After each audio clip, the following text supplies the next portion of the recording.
जन्मदिनमिदम् अयि प्रियसखे जन्मदिनमिदम् अयि प्रियसखे शन्तनोतु ते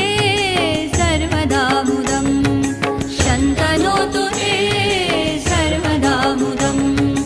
प्रार्थयामहे भवशतायुषी प्रार्थयामहे भवशतायुषी